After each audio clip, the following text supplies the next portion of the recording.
was my first professional movie. I was very entertained by the idea of being able to go into video stores and find it on the shelf. It's funny because it's sort of, when you go to Blockbuster, you'll find it in the horror section. To my great surprise, and to this day, inexplicably, it was listed in the comedy section.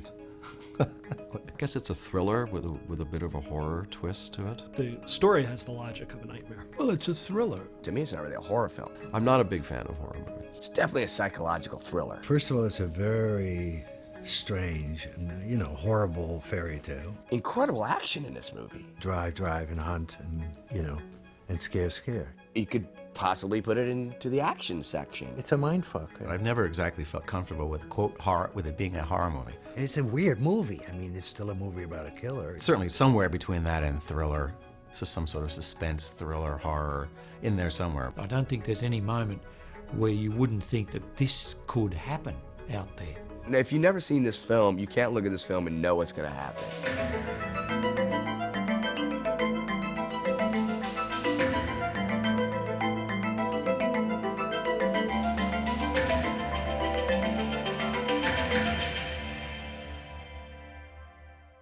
The inspiration for the Hitcher was the Doors song Riders in the Storm, which is about a hitchhiking killer. And I always loved the song and thought that it was a great opening for a film. So I started with the screenplay of The Hitcher. I started with the opening 10, 12-odd page scene between Jim Halsey and John Ryder, and basically went from there. I got a copy of the California production manual, first of all, while I was living in Texas, and went down the list of all the producers, and I sent what's called a query letter. Basically, I sent a half-page description of the story, and I kind of dared people to read it. I got a 40% response, and I actually got to Ed Feldman by accident. I'd sent the letter actually to a producer named Phil Feldman, who produced The Wild Bunch, and I thought, well, it's probably a good idea to take a look at The Hitcher. And it got to Ed's company by accident. My associate at the time, David Bombeck, thought there was a very good idea for a movie, and he said, could he develop it? And so we developed the movie over the phone. We never met Eric Red until we had the final draft of the picture. He would be on payphones in Texas, and we would talk over the project with him. Between the time I was a still photographer and the time I became a director, I was a cameraman. I was a DP for some number of years. Not something I really wanted to do for a living, but I felt this was a logical progression from still photography and a position in which I could really learn much more clearly how movies are made and get closer to the action, so to speak. And Robert had done a short film called China Lake, which had it was about a rogue cop, and it was shot in widescreen and had the same sense of hard-edged realism and violent psychology. And China Lake was in the same spirit and genre as The Hitcher. And he had been a stills cameraman. And I don't know, we were just overwhelmed by his work on China Lake. My agent at the time called, and I still remember his words. He said to me, I have a project I'm going to send you. And you're not going to believe, he said, how much fun you're going to have making this movie.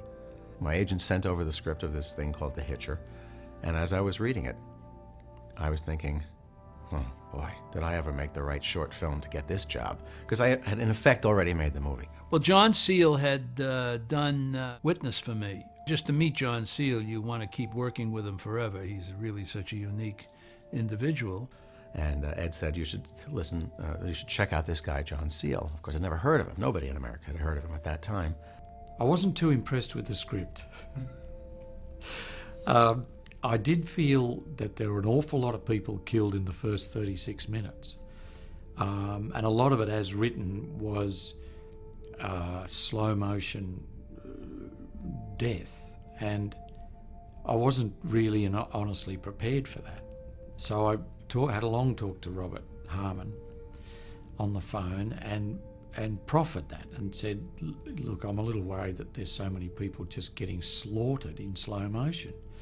And he said, no, let me tell you how I'd like to see the film made. And I think 23 minutes later, I signed up. And I hired him. I'd never met him. I met him the first time when he came to LA to begin work on the movie. And it proved to be a very happy collaboration.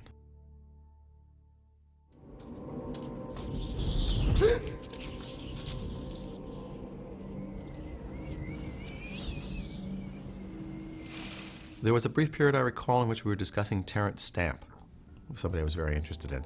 And it didn't work out. Terence was very clear that he felt that it would take him in a place he didn't want to go at that moment. That's how he put it. And he's been very kind in the years since. I run into him every now and then, and he has always expressed regret that he had made the decision, because apparently he's a fan of the movie. Sam Elliott came to an interview. We interviewed him one Sunday morning at somebody's office in the San Fernando Valley. He was so scary that I was afraid to go out in my car and even drive by anyone. But I thought he was going to do the film, and then he backed out at the 11th hour. And we got Rutger. We were very fortunate, to get an actor of Rutger's caliber. Yes, Rutger was, I thought, an unattainable possibility. I believe what pushed him over the edge was that he screened my short. He wanted to see what I had done as a director. I saw a short film that he had financed himself because he was tired of being a set photographer, or a Playboy photographer he was for 2 years, and he wanted to photograph movies. And it was a wonderful movie. I saw that film along with the script, and I just felt, look, I got to do this movie.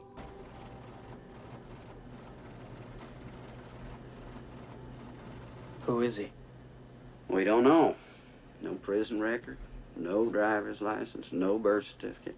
John Ryder is, on one hand, a very tough, resourceful, murderous character, but on another hand, no longer wants to live or continue. But he wants to stick around long enough to pass on to this one kid, this one person who he finds has a force of life, how to be, in his terms, strong enough to survive. In the original script, it was described as skeletal, with apologies to him. I remember that Eric Red used to talk about Keith Richards as the model.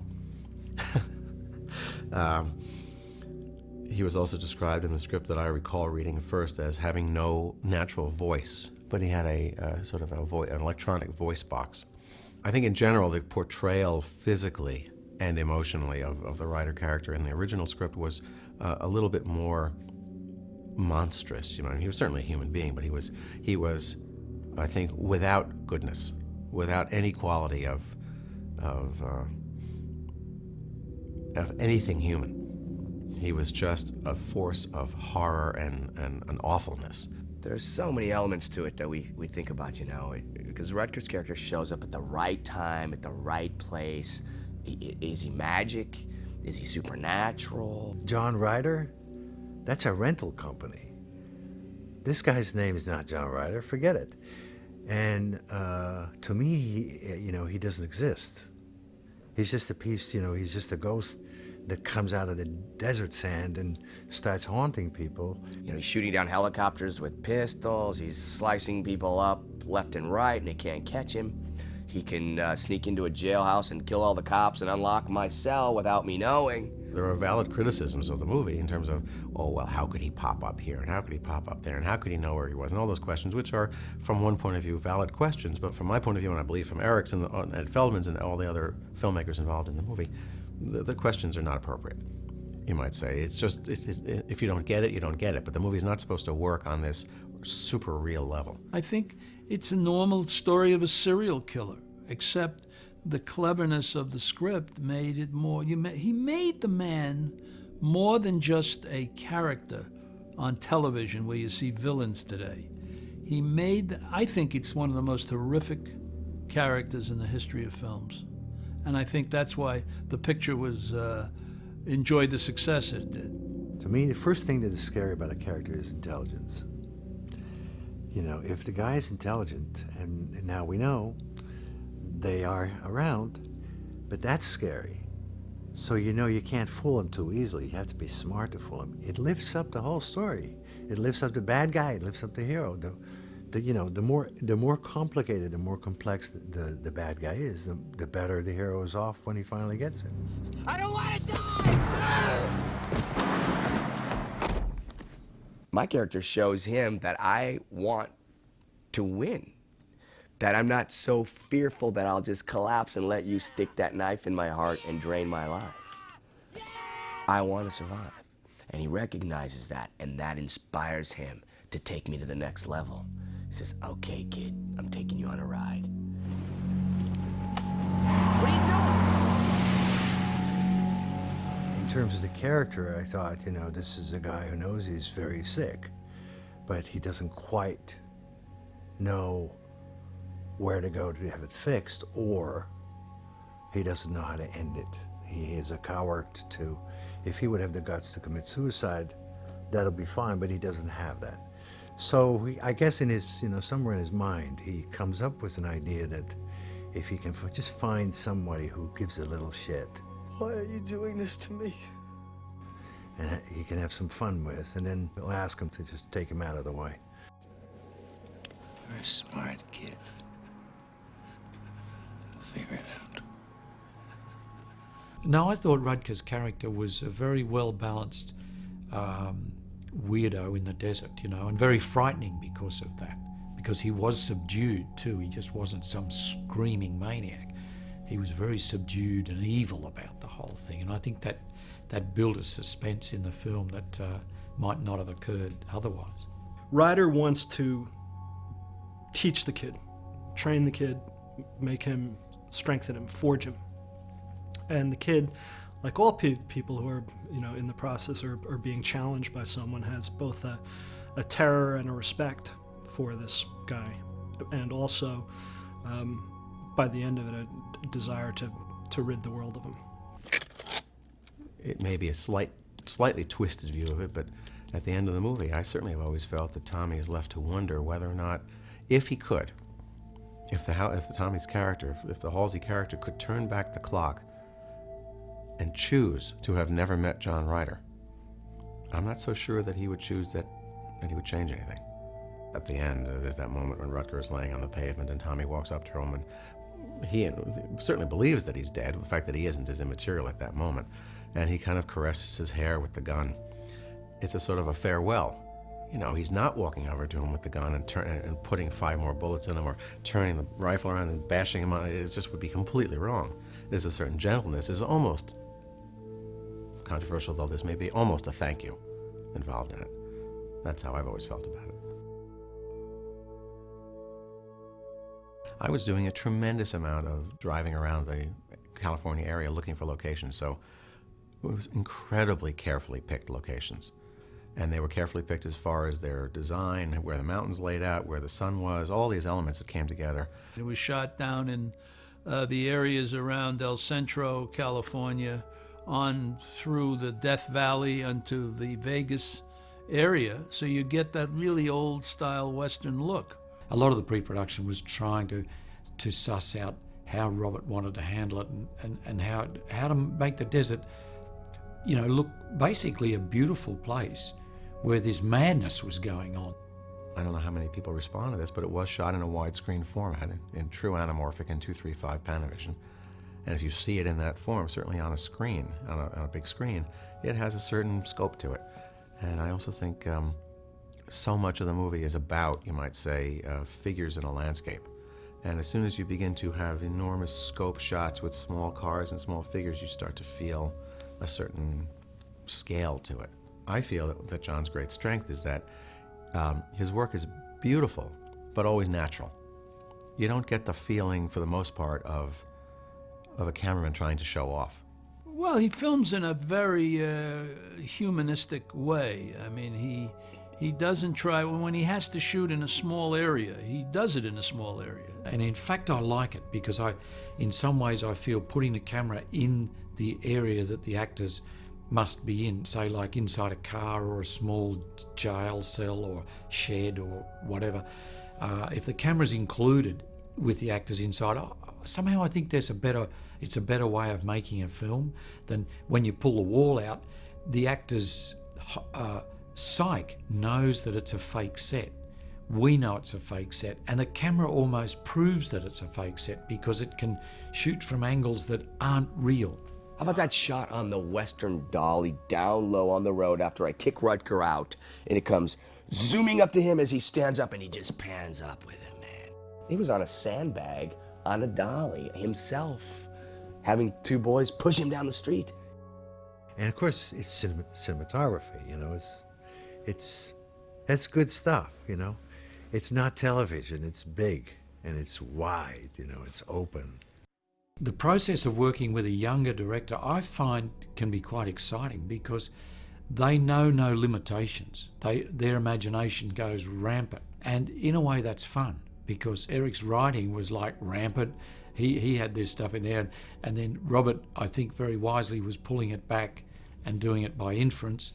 And I think that young innocence of new writers and new directors is very exciting to work with. The experience was very intense, and I was a young actor with limited skills and limited tools at the age of 18 that was put into a very life-altering situation. I mean, as I'm talking in my real life, not in the movie.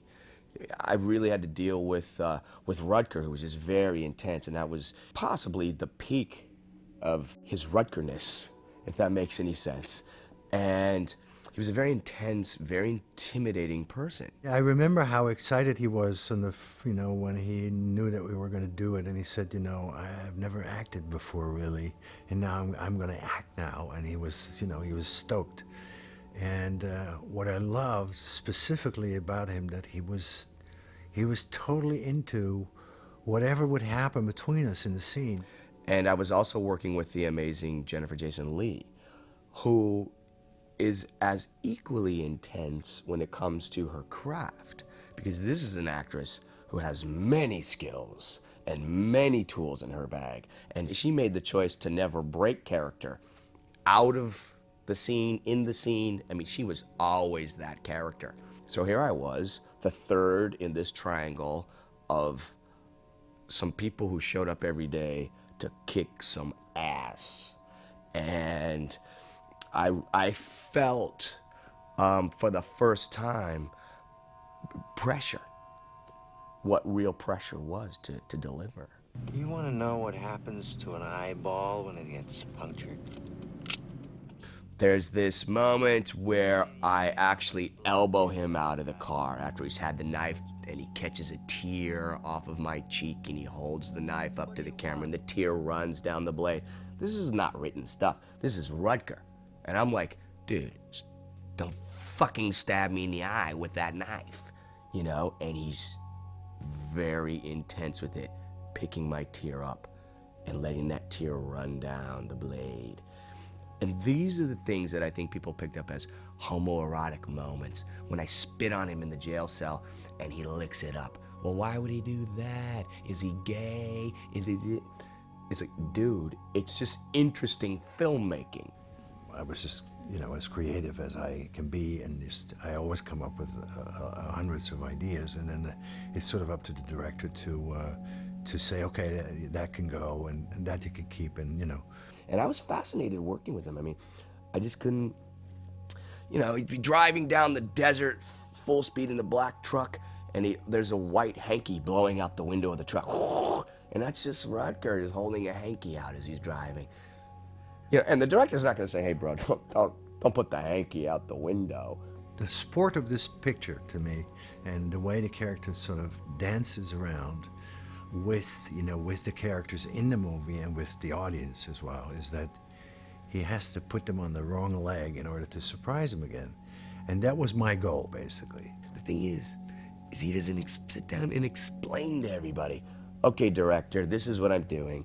Producers, this is what I'm doing. I mean, he just goes, and we're all going, what's he got the white hanky out the window for? I don't know. Do you want to ask him? Not really. What's for lunch? And you watch it, and it's just, there's a reason for it, and it pays off at the end.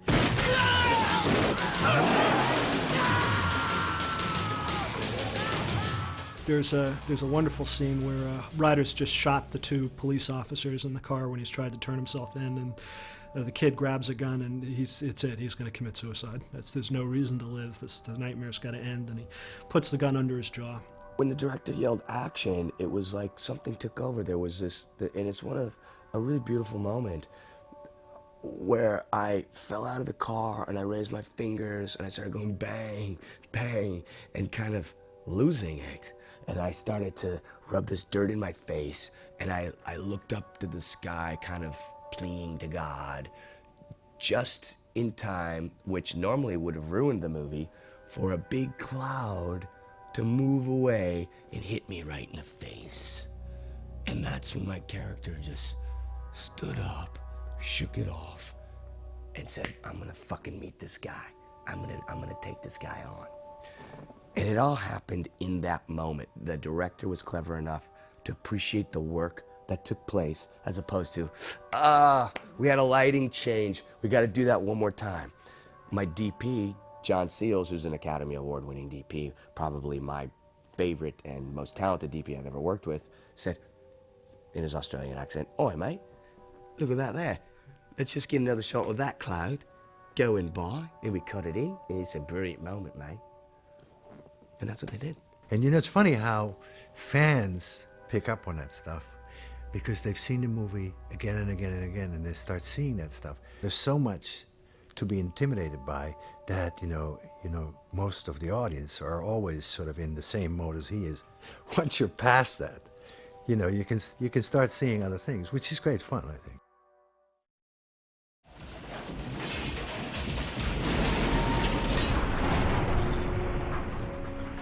We desperately tried to find angles and ways of shooting the stunts that would maximise the stunt effect. I mean, it was a stunt movie, and I went for it.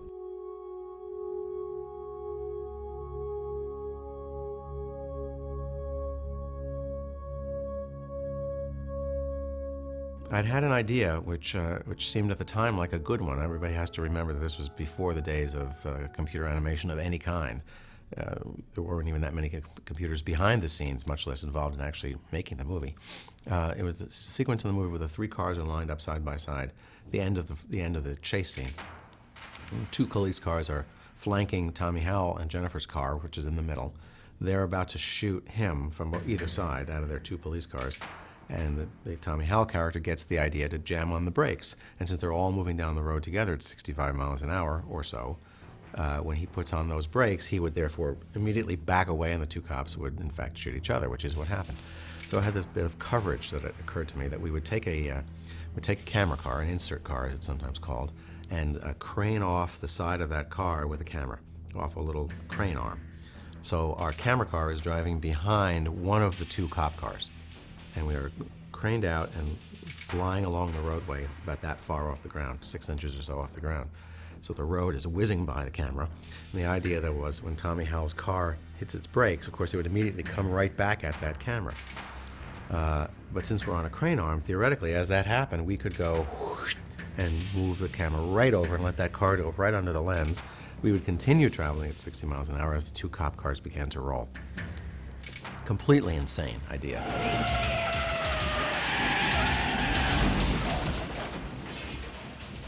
We did the stunt, and it all went off very well until Thomas Howell's car went backwards, the camera went in the air, it shot underneath, the other two cars started to go into their turn and should have made safe, but the outer one went into a long slide and crossed over and came into the insert vehicle lane. And of course it was shedding speed a lot faster than the insert vehicle, and the insert vehicle driver, who was a fantastic driver, he realised that he had men on top of the vehicle. He had a camera on the front of the vehicle as well on a low platform, so he had a man on the front of his vehicle who was now looking like he was going to be squashed between the police car and the insert vehicle. So in a split second, he made a decision to put the right-hand wheel down and swerve the insert vehicle to the right. And it just ended up sliding sideways, trying not to hit the police car. And with the guys on the roof, and we shuddered to a halt. The one thing I never want on a picture is anyone to get hurt. No movie is worth anyone getting hurt. It doesn't matter how well we planned things back then, there was always an opening for accidents to happen, and luckily the professionalism of that man's driving was such that we just got out of that quite happily, but we were pretty careful again after that.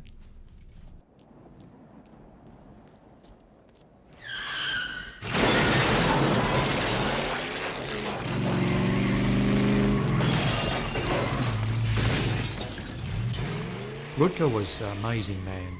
I remember one scene at the petrol gas station that he had to drive out of the shed of the garage, out of the door, and smash the door, and then he had to go up and around and come back and knock over all the petrol pumps. And the stunt coordinator tried it with the door open, and he drove out and roared up the top, turned the wheel, couldn't make it, slammed it in reverse, went back, filled, came down and knocked over the pumps, and Rutger just stood there looking at it. And he said, "Let me do it, we'll roll film." So all the cameras were set up and we rolled film. And he crashed out of that garage.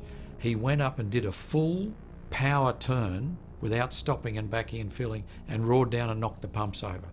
And I think the poor stuntmen sat there with their mouths open, because he did something that really, you know, even a good stuntman was having trouble doing, and he just did it like that. Can I sit by you? There was a love scene in the motel room, but I remember when we were going to film that scene, Jennifer, I believe, wasn't feeling that that was a truthful moment. She felt like that was one of those Hollywood moments that, like, okay, well, here's where the guy in the movie sleeps with the girl in the movie. Well, wait a minute. Everybody's dead and we're running for our lives. Hello? That scene was changed a bit. It didn't seem to feel right that Nash and Halsey would have sex. You know, there was something that it's not a consummated relationship between the two of them, and she's going to get, you know, torn apart between two trucks. And it was better to keep the tension that it might happen, but not consummated. They already like each other. They're surviving. There's already a bond. It's a survival bond, and that's heavier than anything.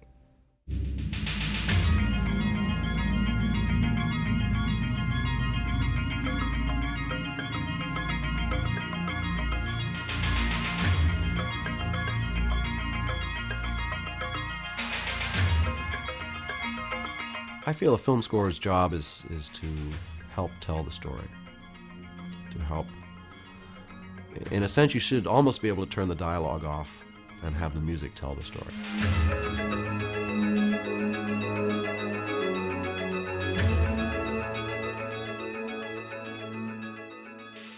There was a film called Mrs. Soulful that Mark did the score for. Again, it must have been one of his very first scores. And I thought it was fantastic. I really liked the movie too. But I walked out of the movie and I was so amazed by the music. He just called me. He must have gotten my phone number from my agent or something, and said, I've been a fan of yours. And we had several long phone conversations long before we met, and he just expressed his enthusiasm and was describing what he wanted to make, and it all sounded fascinating to me. And he said yes. And I still don't quite know why, but we've been friends ever since and worked together many times. I fortunately came into this business when video was available to the common man, and so I could have a video machine at home and work directly to the picture. Having a synthesizer keyboard and a computer so I can play something in, record it in the computer, hit play on the video, hit play on the computer, and become an audience for a moment and just see, is it working? Is there a connection there? And then the good news is that the director can come and sit next to me, and we can have that discussion before we have to get on the dubbing stage and spend lots of money to record anything for real.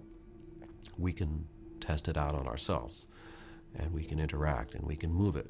You know, we can try it 5 seconds earlier. We can take the drums out. We can, you know, play the melody backwards. We can get it the way both he and I know that we're going to want it.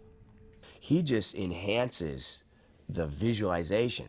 He just brings you to it. He becomes one with it, as opposed to sometimes I think score can be a distraction for me when I'm watching a movie and all of a sudden, oh, there's the score. Oh yeah, this is a movie. You know, instead of an experience where it's all becomes one and it goes together. And that's what this score of this film did for me, which I loved. I mean, it really is one with the film, and you don't feel that the score is a distraction. Well, it's a beautiful use of sound. There's a scene when Jim Halsey's locked into the police station after he's been arrested, and he goes to sleep, and he starts having a dream, and he's dreaming of picking up John Ryder. And when Ryder, from his point of view, leans over and knocks on the windshield of the car, it's a sound of several gunshots. And the kid wakes up into the police station, and the cell doors open, and he finds that Ryder's come in and shot all the police officers or cut their throats. And so that, in fact, those gunshots had intruded on his dream. That's a sort of subjective stuff.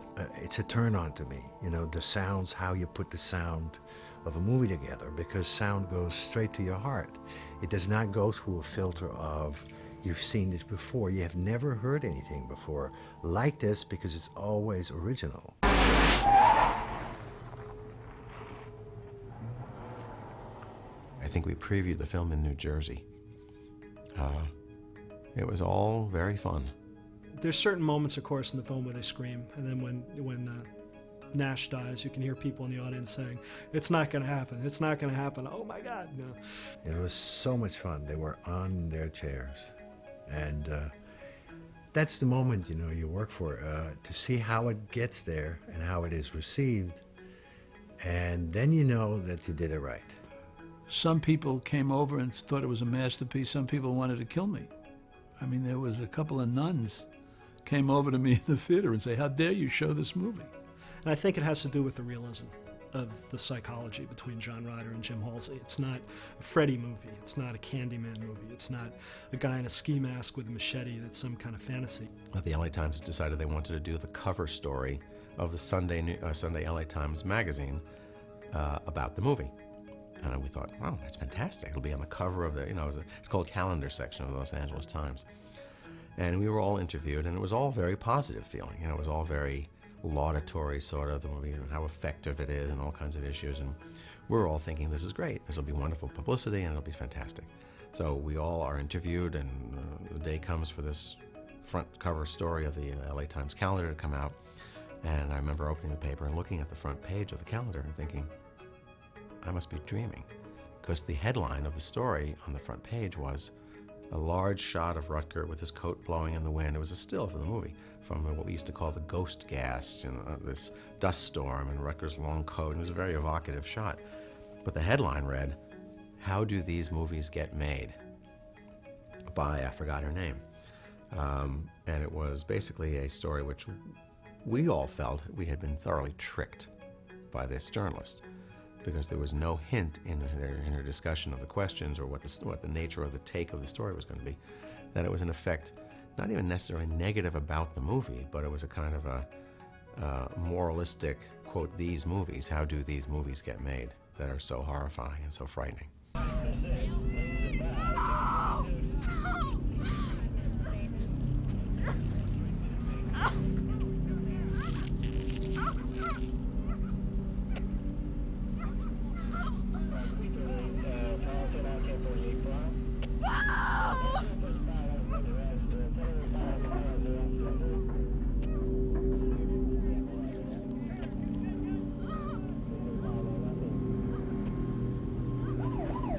Years later, in fact, it was only about a year ago when a woman that I met heard that I'd photographed the Hitcher, and she said, "That dreadful film," she said, how could you have torn that child apart between those trucks?"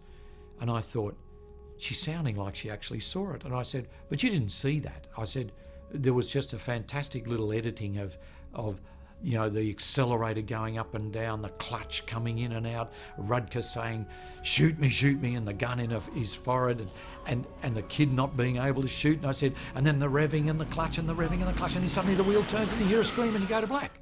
She said, "Not at all true. I saw that poor child get torn apart." And I thought to myself, I know what's happened. You closed your eyes and you saw it in your mind's eye, and when you opened your eyes, we were into the next scene. And for all intents and purposes, she had seen Jennifer Jason Leigh torn apart, but you never see it. When Jennifer Jason Leigh is torn apart, supposedly the good old Indian way, because it's the medieval period, they used to do that, and the Indians sort of did some of that too. 4 horses, and here they go. Yeah, we're funny creatures. People always ask me, well, where's the cut footage of Jennifer Jason Leigh being ripped in half, that great makeup effect? And it was never a makeup effect. And it was never, in the script, it was never seen on screen either. It was off screen. It was done actually by sound. And of course, the sound does the trick there. The sound of the truck does the trick. 500 horsepower. Not 500. The Hitcher's a film that's funny. It's really a film more about how you don't show it than how you show it. And people think it's a much more violent film, and it got a tremendous reputation when it came out for being this incredibly violent picture. And there's certainly a lot of violence that happens in it, but it's not seen. A lot of it's left to your imagination, or it occurs off screen. It's Blade Runner is 22 years ago, and this is 15 years ago. But these are, to me, they're big moments because they give you trust. Because if you feel that strong about something, there's something to be found, and there's no way, or there's no use in fighting it. I think the people who love movies regard The Hitcher as a classic of its kind, and they don't make pictures really like that anymore. The Hitcher is just my kind of movie, man. Good acting, good cinematography, wicked stunts, and a hell of a story. What else do you want? It's now, 15 or 16 years later, I still think, I can't believe this. This is great. I mean, it's full of trouble and full of problems and full of all kinds of issues, but they're all within the confines of the much larger perspective of, wait a second, we're just making movies here. It's not the end of the world. So I'm quite happy about it all.